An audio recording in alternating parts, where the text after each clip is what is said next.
mission of my generation is to win self-government for Jamaica, to win political power, which is the final power for the black masses of my country from which I spring. These were the words uttered by Norman Washington Manley in his last public address to an annual conference of the People's National Party, a social democratic institution founded in 1938 as the first political party in Jamaica, championing the goal of democratic elections under universal adult suffrage. Since then, so much has changed. It appears as if that mission that Manley set out on, along with O.T. Fairclough and all of the other founding members, has not been the priority among the current PNP leadership. So, we're going to take you there and we're going to have a look behind the orange curtain. I'm Ashley Ann Foster and you're watching Hardline. We'll be right back after the break.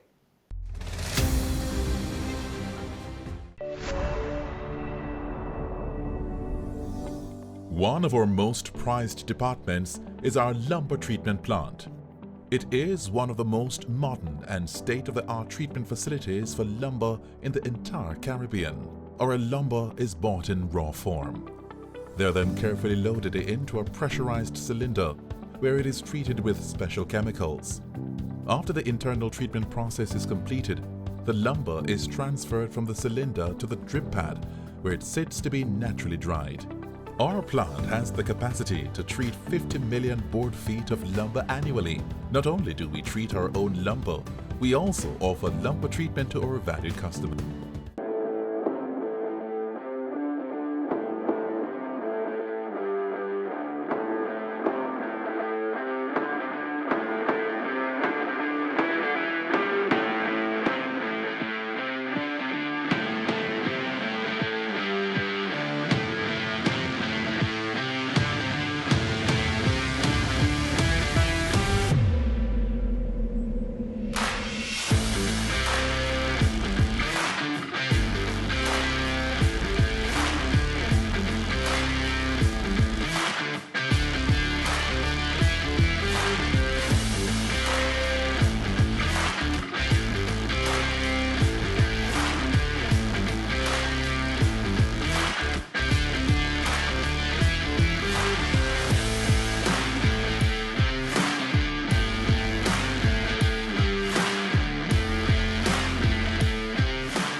Thank you for staying with us.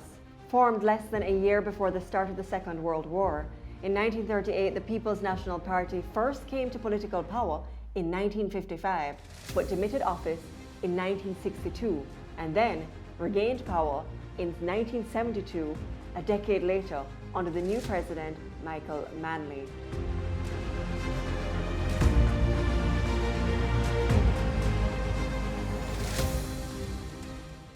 Since then, the party has been through numerous general and internal elections, which have resulted in waves of success and defeat. In 1993, P.J. Patterson, a new leader, won resoundingly 52-8, yet in the September 3, 2020 general elections, the People's National Party, under Dr. Peter Phillips, suffered its most damaging defeat since the 1980 elections. The PNP secured only 14 of the 63 seats in the House of Representatives. Though both these elections came a year after the party underwent an internal race, the results have been very, very, very different. And you can see it because Jamaica is no longer PNP country, but Green Nation.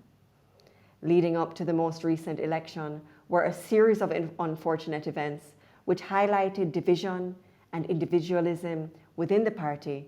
And according to the views of the people on the streets, you, me, everybody, this disunity played a collective role in the whipping of the PNP at the polls.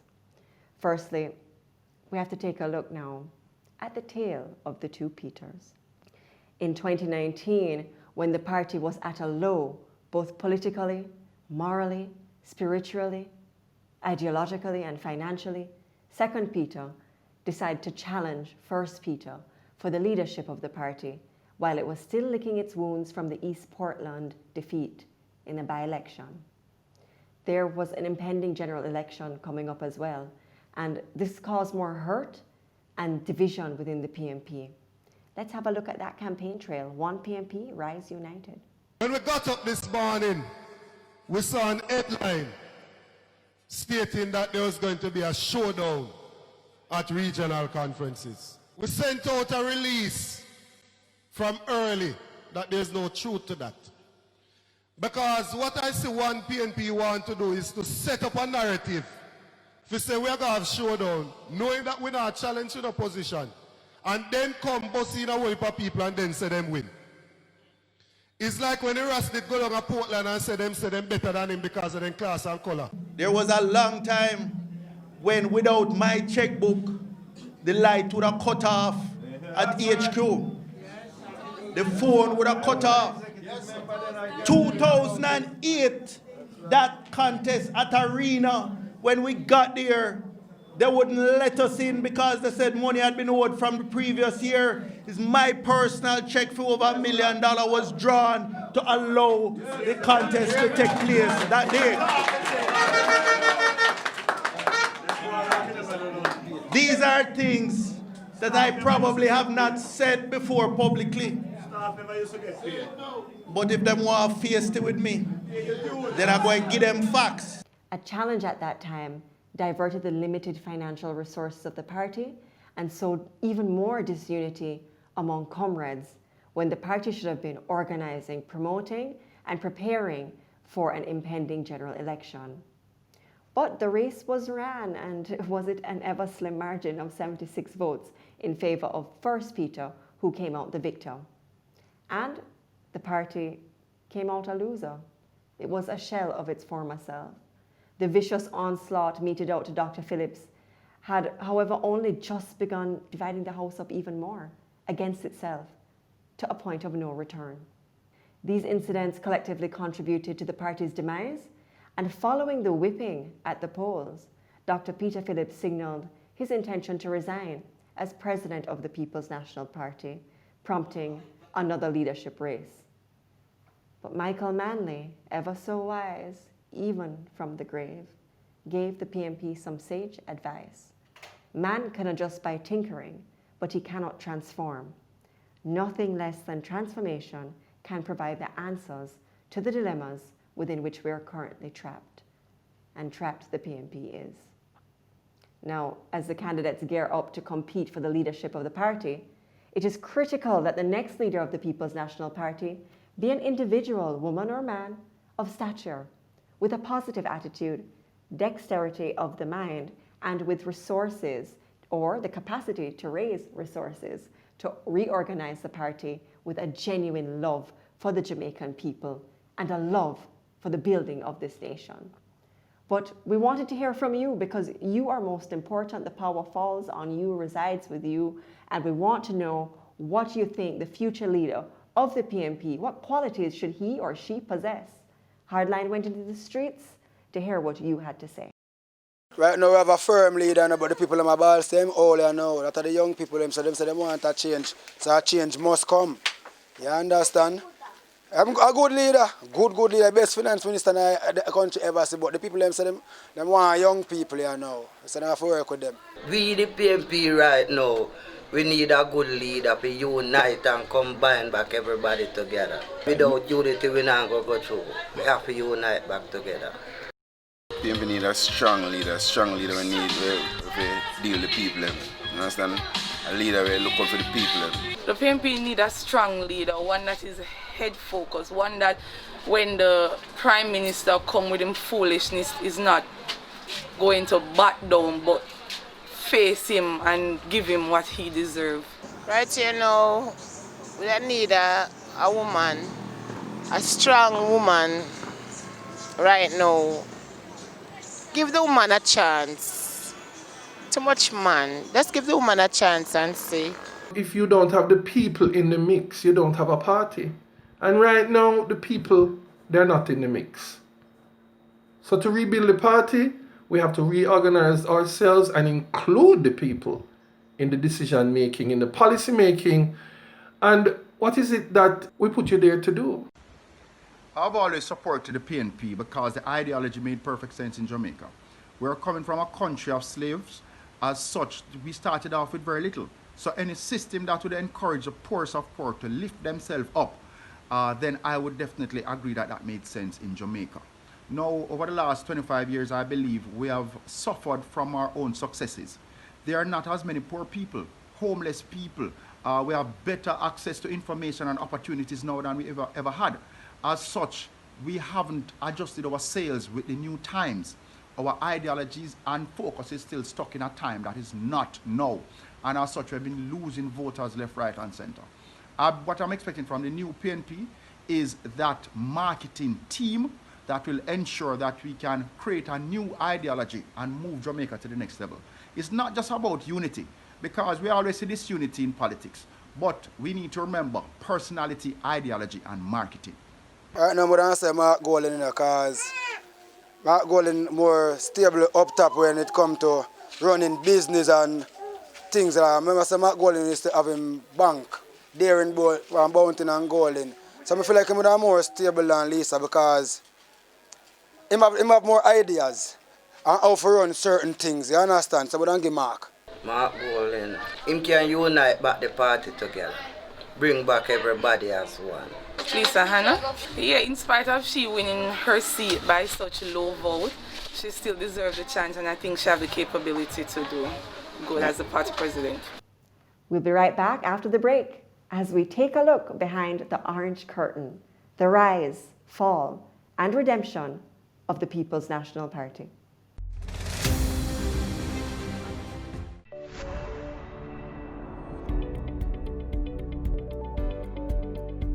ARC is one of the leading manufacturers and distributors of building materials in Jamaica. We have been serving our global customers and partners, from builders, contractors, interior designers, with innovation leveraging technology, superior quality, service and efficiency for almost 20 years. At ARC, we are committed to ensure that all products are adequately stocked, and by achieving this, we have managed to be one of the premier carriers of the largest inventory in Jamaica.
You're watching Hardline. Thank you so much for staying with us. Behind the orange curtain, the rise, fall, and redemption of the People's National Party. Joining us to discuss this, our former General Secretary of the People's National Party, Paul Burke, political commentator, Canute Thompson, and culture in development strategist and commentator, Deborah Hickling. Lady and gentlemen, welcome. You're going to take us behind the orange curtain today. And of course, everybody wants to know what went wrong, what happened to the PNP. And Paul, your former GS, what happened? I think there's a number of things, but I'll try to be brief. I don't think we have defined as a party who and what we are. We have been around personalities for quite a while. I believe the organization over time has eroded. Not I believe, I know that the organization, certainly over the last 25 years, has been in downfall. I don't think we've ever got our communications and PR right. I think the party relies too much on conventions, and we need a very specific code of discipline, code of ethics and sanctions for non-performance, for statements that are not productive to the party. And there are some practices which we have practiced which are detrimental to the party. I am talking about the 2020 general elections. I'm speaking of the party going down over the years on its internal capacity. Deborah, would you agree with that? The party has gone down over the years in its internal capacity.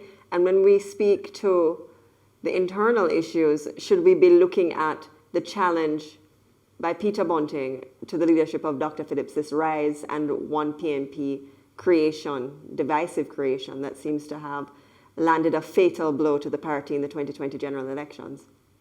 You know, undoubtedly there was a period of division, but I think there were systems of division, and that contributed in large part. The thing that I think contributed most to the challenge to this election, and that was a central message. So Paul spoke to the issue of the public relations not being clear, and I think that was because there was no central idea.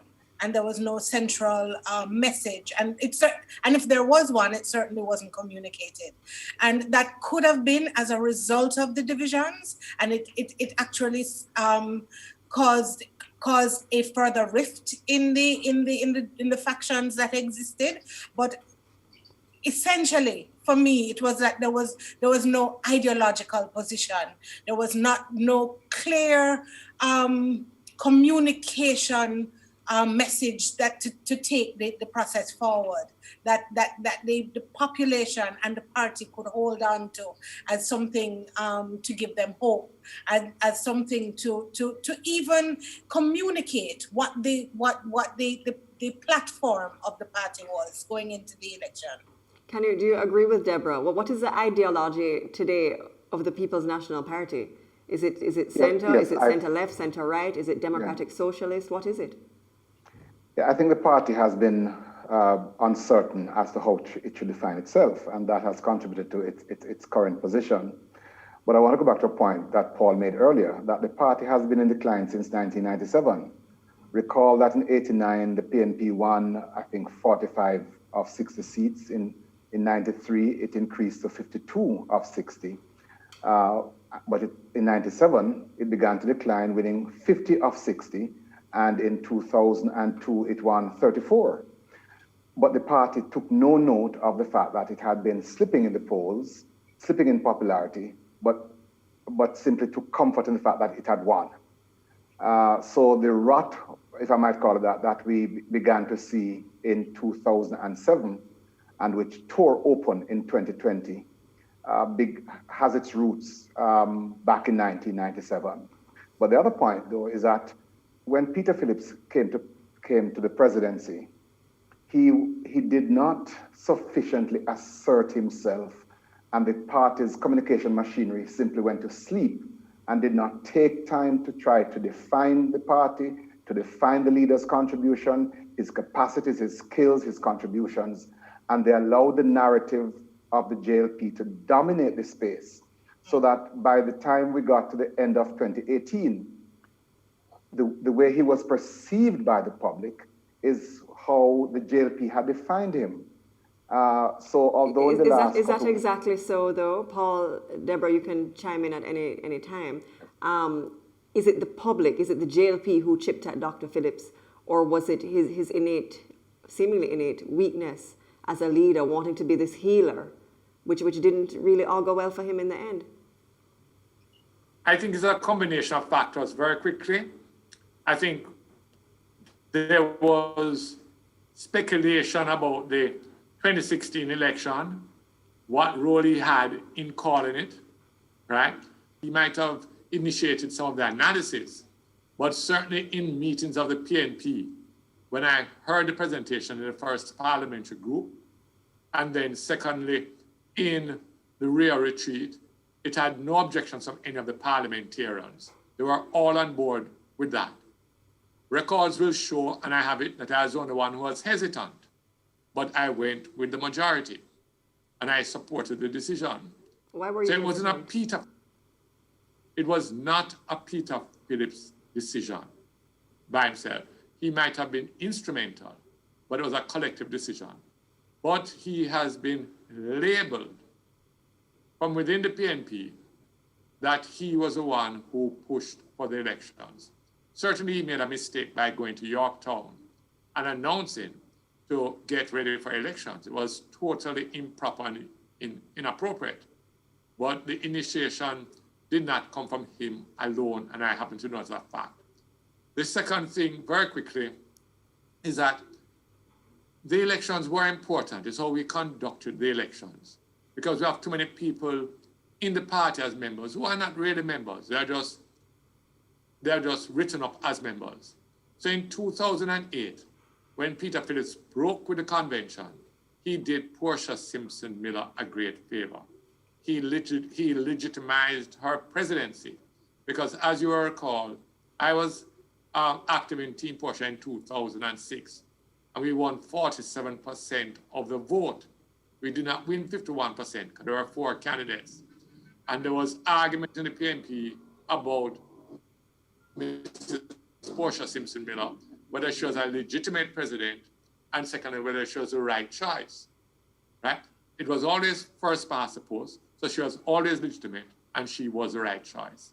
But that was settled in 2008, when she won convincingly in that challenge. And that gave her even more legitimacy, credibility, and authority. So I suppose if Peter Phillips had won convincingly in 2019 by 300, 400, 500 votes, it would have been different within the party in terms of unity and the healing. Okay, so Deborah, how do you weigh in on that? You were a part of the Portia Simpson Miller administration. The second challenge, a lot of persons feel that what Peter Phillips has received, his defeat at the polls, was merely retribution for that challenge that legitimized PSM. I want to focus on the area of the deficiencies in communication. Right, I'm really not going to get involved in the process about the factions that existed at that time or developed at that time. I think what happened leading up to this particular election is that there was more than enough information to run on Dr. Phillips's record, to be able to speak about him as the man of the year. I think there was more than enough information to talk about the role that he played in the redemption of the IMF agreements. I think there was a great deal of material that existed that was never used, that was never properly packaged, and was never used to bolster his image in a cohesive manner. Yes, there were bits and pieces and so on, but I think if the campaign itself had paid attention to some of those things, then we would have been able to counter the issues of the factions that existed from the time when there was that challenge. That was a matter of the past. And it was a matter that could easily have been explained in the way that Paul has explained it. And it's a matter that could easily have been explained by a number of spokespersons, but the communication was not adequately managed to be able to achieve those objectives. Was it inadequacy or was it a choice, Deborah? Did the communications team choose not to market Dr. Peter Phillips? If you look across the country, if you look at all of the paraphernalia, and you compare the Jamaica Labour Party paraphernalia to the People's National Party paraphernalia, the most striking difference is that the leader, Dr. Phillips, was absent, while Andrew Holness, as the leader of the JLP, was present on almost every marketing tool that was utilized. No clear understanding of what the communication strategy was. I was not a part of that team, so I really don't know, but you are right, there was an absence. And that's the point that I'm making, that the message itself was not cohesive. And whether it chose or not to bring him to the center, it would still be in a cohesive communication structure, it would at least have been an element of the communication thrust. So even if it wasn't the focal point, because it seems to me that the focal point was team. And that in and of itself was a strong communication point.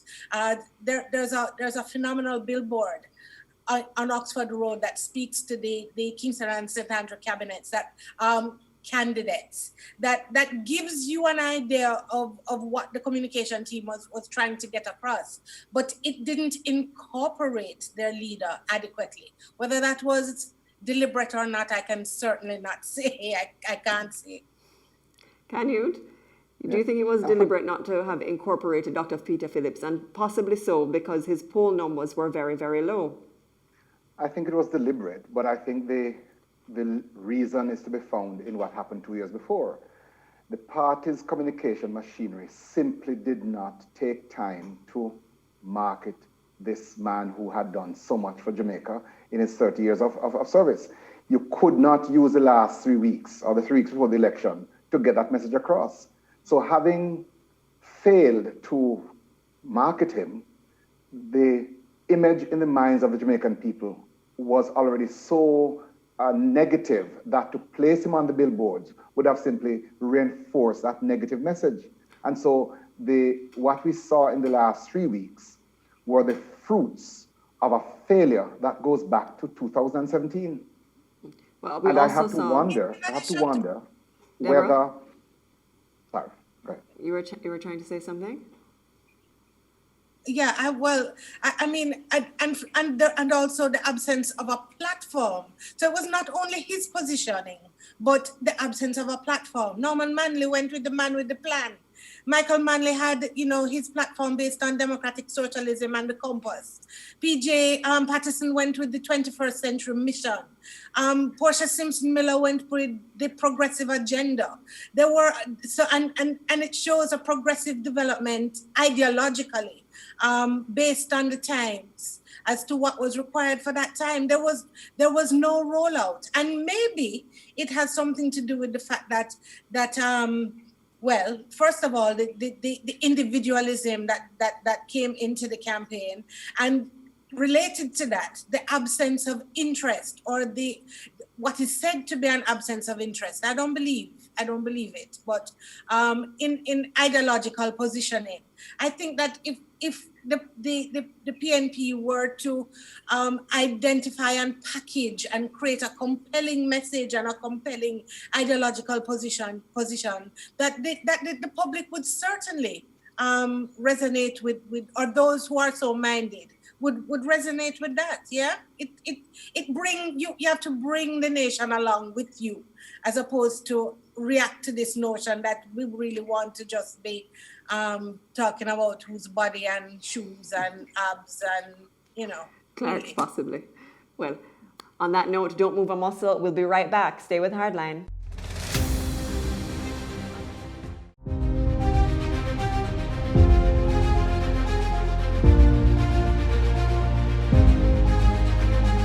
You're watching Hardline. Thank you so much for staying with us. We're back behind the orange curtain, and we're going to jump right back into this discussion. We were speaking about ideology a while ago. Where are we? What do people expect? And let's move this thing forward. Former GenSec Paul Burke, we never quite answered what the PNP stands for today. Because you'll get 20 different answers from 20 different people. I know what I stand for, but that doesn't mean that's what the PNP stands for. I know what the PNP has written that it stands for. But I just want to go back to a thing that Debbie said. I don't think the PNP was fully united when Peter Phillips was elected as party president. I think that some people saw him next in line as an interim president, but there is speculation whether or not a program to erode Dr. Phillips started actually from 2017. And there are many people in the PNP who actually believe that a group set out to not even support passive resistance to us taken in the party. But I agree with Canute. Dr. Phillips has to take responsibility for the level of communications it was sleepy. It was not creative, it was not exciting. It was reactive. Nothing really of new. And in 2018, they tried the Covenant. Norman says PNP does not lack fixity of ideas. It doesn't lack ideas. It lacks fixity of purpose. And the Covenant had a stillbirth. It never went much further. Why? Discussion started. And it was trying to chart a philosophical direction for the People's National Party. Because the introduction of that set out where the party was to go. And then came the Portland by-elections. Unexpected, both in terms of the death of MP Lyndall Bloomfield, and unexpected by some in terms of the result of the PNP losing.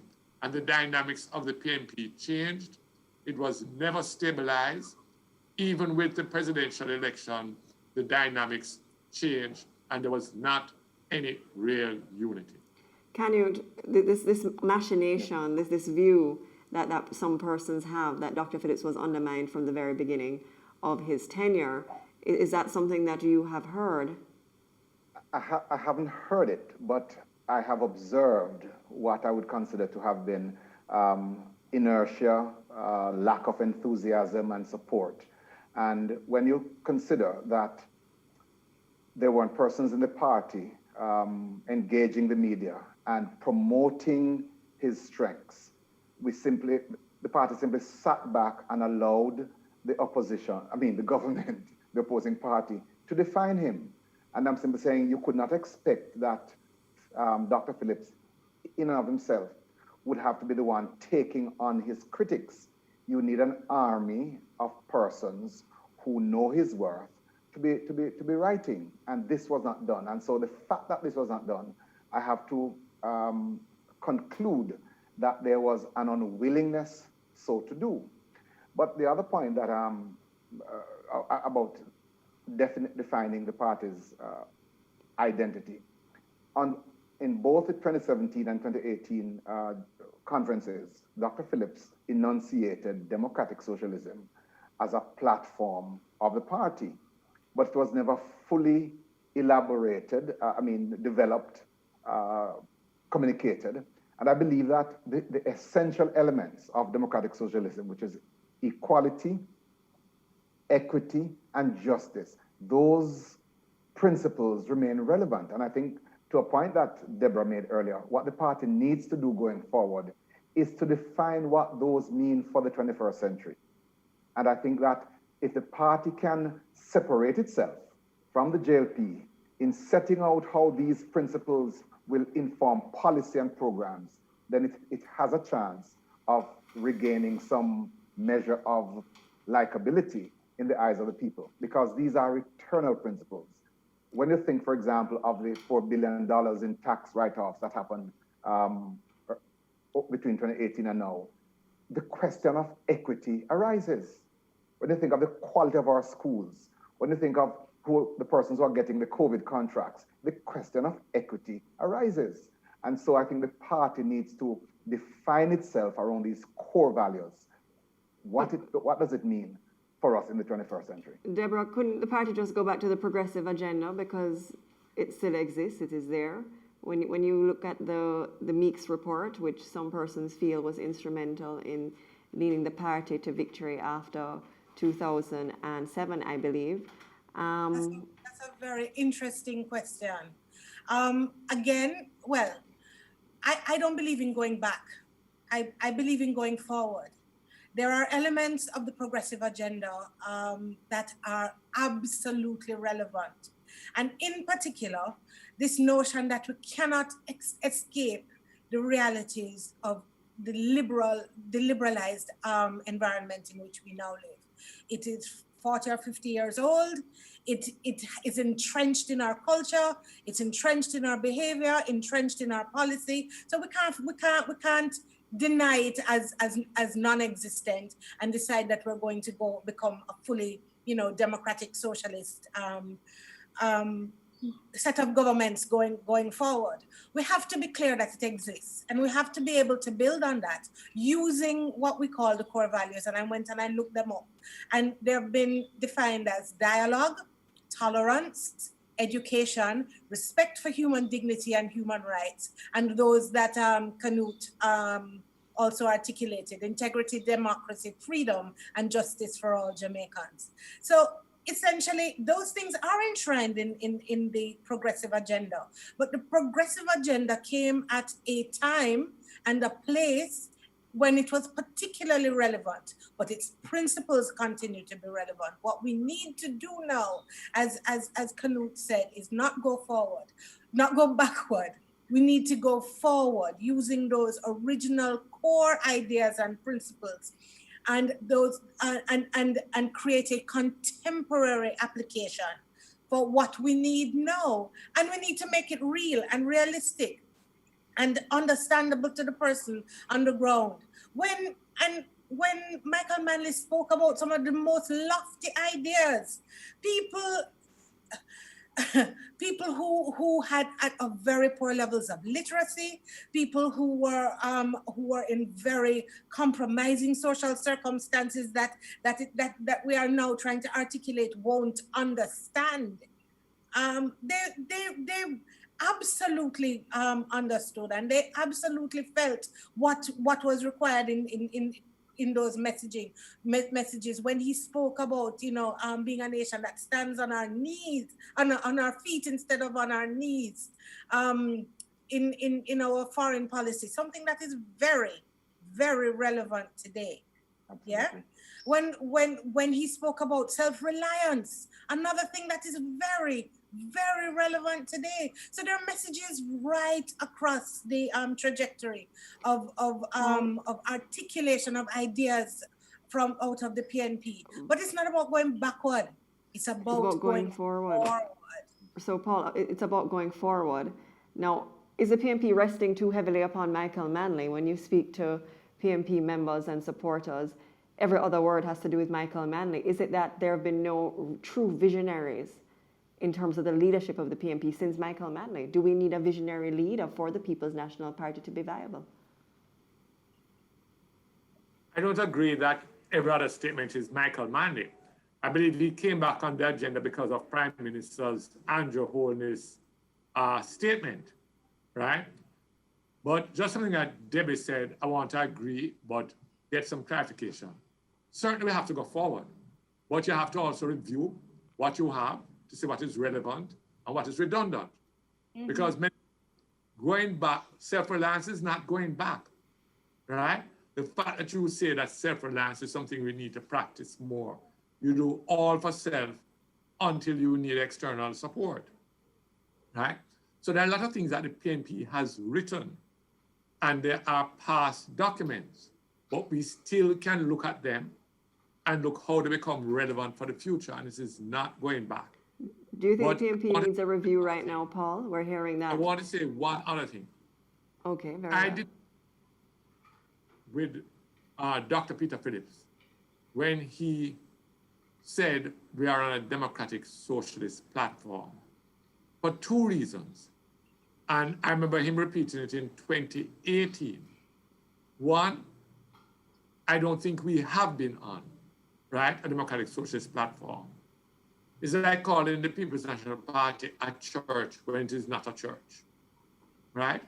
There have not even been any consistent political education program about what democratic socialism must mean. But I don't think you can talk about democratic socialism without including a policy for promoting and protecting private enterprise at all levels, because part of the narrative people believe about democratic socialism is something that people don't remember about the mixed economy. They see it as something adverse and opposed to private enterprise. Well, it might be because of the use of the word socialism. Is it relevant today? That's why I say I'm not into the labels, because I think even in the PNP it was causing confusion, right? But what democratic socialism stood for, they say arose by any name would still be as sweet. So I didn't believe that it could be helpful at this time to say we are operating on a democratic socialist platform, because 95% of the party, if they knew about it or they were confused about it. And secondly, many people believe that it was opposed to private enterprise. Well, okay. Canute, now I was asking Paul, but you can answer for me.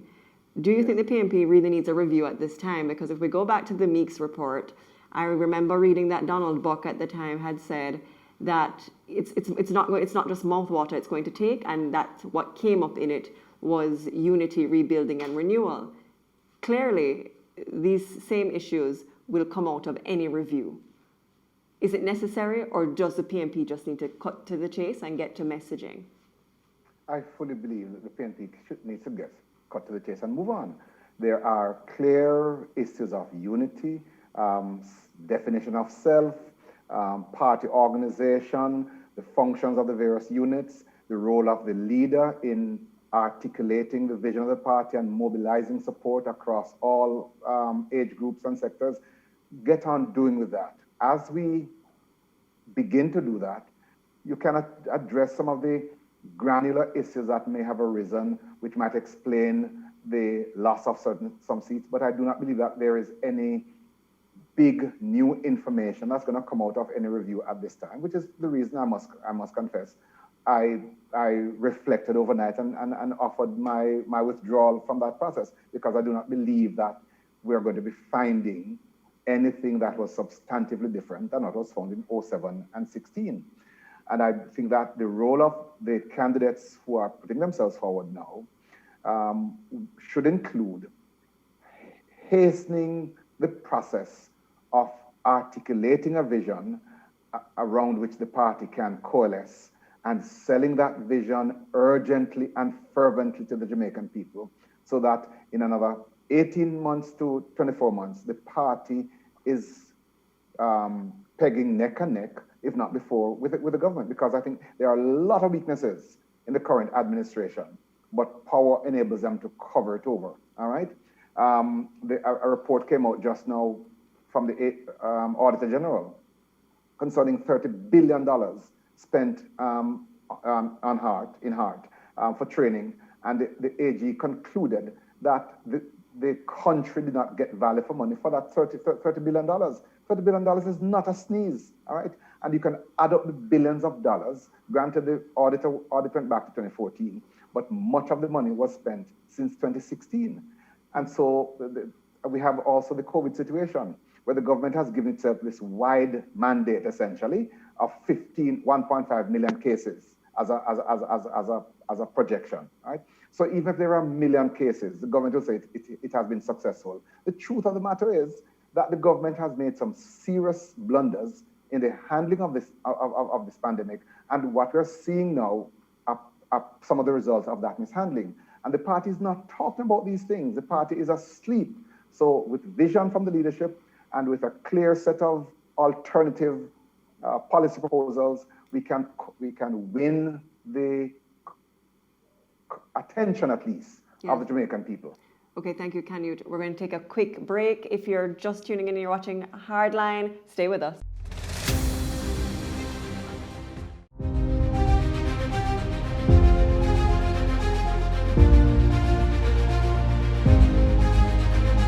Thank you for staying with us. You're watching Hardline. We're going to continue the discussion with Paul Burke, Canute Thompson, and Dr. Deborah Hickling. Of course, change or die. The PNP-YO, I know that some of you might be former YO members, definitely you, Paul. How do you feel about that? Dr. Phillips must vacate right away, 30 days, change or die to the People's National Party from the YO president, Crystal Tomlinson. So on that point, I want to defend the YO's right to express their opinion, whether we agree with it or we don't agree with it. I want to also express the YO's right to suggest some potential names of who they think would be senators. Whether you agree with the names or you don't agree with the names. Okay. I thought the YO should have asked the party president to do the transition as early as practically possible. But that was the same rudeness that some people wanted to do to Mrs. Portia Simpson Miller right after we lost 2016, negating all her years and service of work, when she indicated she was not going to hold on, but wanted to stabilize the party right after defeat. I think Dr. Phillips has learned from the agony Mrs. Simpson Miller went through while she tried to stabilize the party, and has decided he doesn't want to go through that agony. But it was inappropriate for the YO, whether they had the right to make a statement or not. That comment was inappropriate. Secondly, there are some things you write in private letter to a leader and you don't put on social media. I don't know the chronology, whether the party president saw it in social media first or whether he got the letter first. But I don't know the chronology. People suggest it was first seen on social media. I don't know if that is factual, but if it is totally out of order. Can you, this culture of seeing things on social media or in the news media regarding the People's National Party, with Fitzjackson coming out and saying that Mark Golding sent him a WhatsApp, and before he could read the WhatsApp, it was already in the news. What's going on with the culture of the PNP at this time?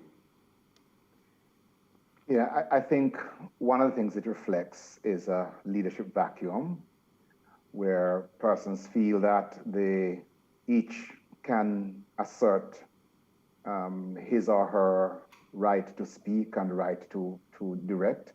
And so the cure for that is really going to be a leader who embodies a kind of willingness to consult and is quick in his or her response to in making decisions, but also in enforcing certain standards and norms of collective behavior and organizational order. I agree with Paul. I mean, people should be free to express themselves, but the manner in which you do it counts. I don't know that you can be seeking to direct the president as to who should be in the Senate. You may certainly offer your thoughts privately. You may want to provide some parameters and propose a discussion, but to suggest names and to leak it is just not the way to go. Right. But I think that the fundamental problem, though, is one of trust. People feel that you can get more attention to the issues you raise if you make it public, because there is suspicion as to whether or not it will get attention if it is done privately. So I think the issue of trust will have to be corrected going forward. Debbie, in abstract, the issue of trust, we saw it from the Peter Portia challenges. How does that heal within the People's National Party now, especially since we're seeing two factions vying? One will be the victor. Is this just going to continue the cycle? Are you speaking to me, Ashley? Yes. Okay, so sorry. I think, all right, trust is a very difficult, the absence of trust is a difficult wound to heal. It takes time. It's not gonna happen overnight. I think there are a number of people within the PNP, and I think it relates directly to the point that Canute made, who feel displaced and who feel disconnected. And I think that's one of the reasons why we have some of the social media issues. I think it requires a kind of leadership that is going to allow people to feel as if they belong to a movement, which is what obtained at a particular point of in time, and I will use this opportunity to say to Paul, I don't have a problem going back to the principles, but we have to use them to move forward. That was one of the principles. I don't know if it was the group structure that allowed people to feel as if they had a voice, to feel as if they were a part of the decision making. But I think, again, it is a leadership issue that is going to cause that to happen, so that people feel as if that they're as being a part of the organization, that it is their responsibility to protect it, as opposed to defame it in the public's eye, or feel so disgusted. Because there are times when you look on and you feel so disgusted. There's nobody you can talk to. Nobody's going to take your telephone call. There's nobody who is even really interested. And there's an air of superiority that exists within the entire political landscape. Some people, not everybody. I don't want to be completely generalist, but it's some of those things that need to be addressed that will allow for the trust factor to be renewed. Paul, the renewal of this trust factor within the People's National Party. Now, we saw some instances after the one PMP rise square off where there were some people say it was tokenism, where Peter Bunting was appointed to be the leader of the opposition business in the House. Other persons will point back to Mark Golding and Peter Bunting resigning from the shadow cabinet. But others will say persons like Angela Brown-Burke, Dayton Campbell, and others were sidelined, and Ian Hales were sidelined from the shadow cabinet. So when is that going to stop? Are we going to see a leader more like Patterson, more like Portia Simpson-Miller, who will bring everybody back to the table after an internal challenge and say, let's break bread together and move on in the name of the movement?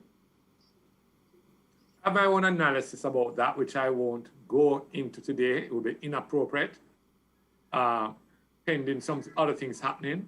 But both Canute and Debbie are correct. There is a trust factor or trust deficiency in the People's National Party, and it is major.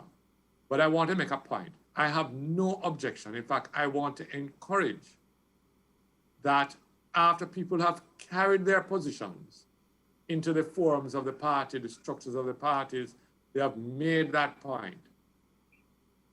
I have no problem to see it on social media, as long as the discourse is civil. I have no problem with people in the PNP because I don't want anything to censor or to kill expression in the People's Party. We must have full, free, and frank discussion. There is nothing wrong with someone disagreeing with the leaders of the parties, with the party, as long as they are respectful and it is civil discourse. I don't want to see a shepherd party where someone cannot say, well, I think the party is making a mistake here. I think we have gone on the wrong course here. But where it is wrong is when you're part of the leadership. You have the opportunity to speak at the executive. You have the opportunity to speak at the NEC. You have the opportunity to speak in your RECs. You say nothing at all as a leader. And the first time people see your position is on social media. That is unprincipled. Mm-hmm. Canute, the healing of the PMP, we have two horses nationally that we have to watch in this race. How do you feel about that, Mark Golding, Lisa Hanna? Yes. I believe that as a first step, both candidates should sincerely and in an authentic way appear together and commit publicly to supporting the other person when the results are in. I think that they should commit to work, not just supporting in some kind of notional way by remaining silent, but they should be actively working to promote healing and advance the agenda of the party.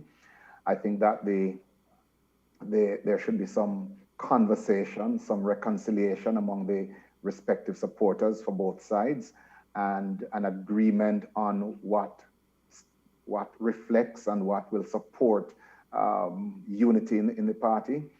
I think that the truth is that politics is a divisive affair, and emotions run deep and passions run high. But I think that there has to be a kind of gracefulness and a kind of guts that people will have to place the organization above their own personal interests, and after a contest to really commit to supporting the organization. There's something my mother taught me, that if you're not willing to be led, you can't be a leader. And I believe that simple gem needs to infest the consciousness of everybody who is lining up behind these two persons, both of whom I think are good candidates, but whose strength will best be reflected in the articulation of a clear vision for Jamaica and how they're going to translate the principles and core values of the party in some policy alternatives to challenge this government. Okay, Debbie, do you feel hope when you see these two candidates in the race? Do you feel hope that the party will move away from the sleepy center to something else, which is should possibly be a little bit more exciting than what has obtained most recently? I think both are dynamic candidates. We're also looking to see if there will be additions to the race.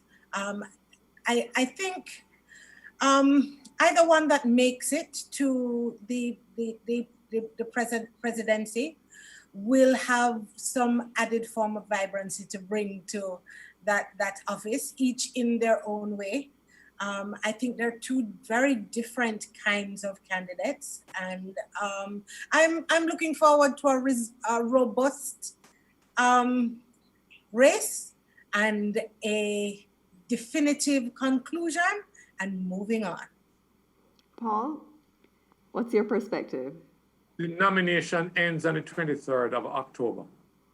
I have no inside information, but I don't know why we are thinking only of two candidates. I know many persons in the party want a third option. Why? I don't know reality. I do not know if it will become a reality. Some names are being called, and I'm hoping that the party will have some options.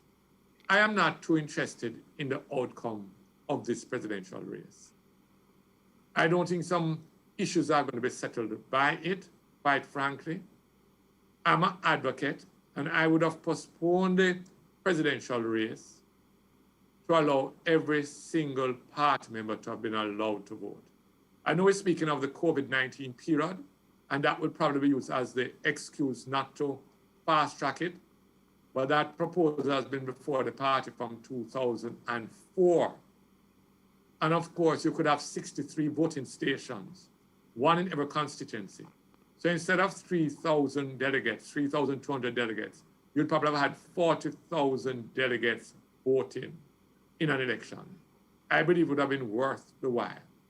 I believe Dr. Phillips could have resigned. One of the vice presidents that have no interest in offering themselves, going down the ascending order from Damian Michael Wickham to Philip Paulwell, could act as president.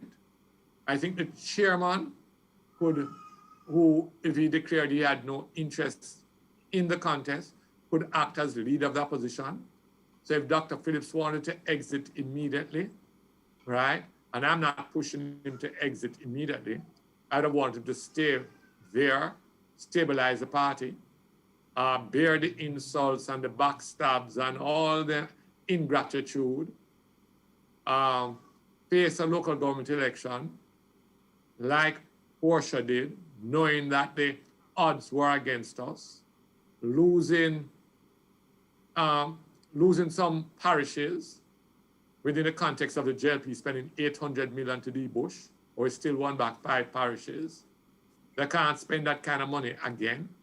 They just don't have it. They can't bush East Queen Street again.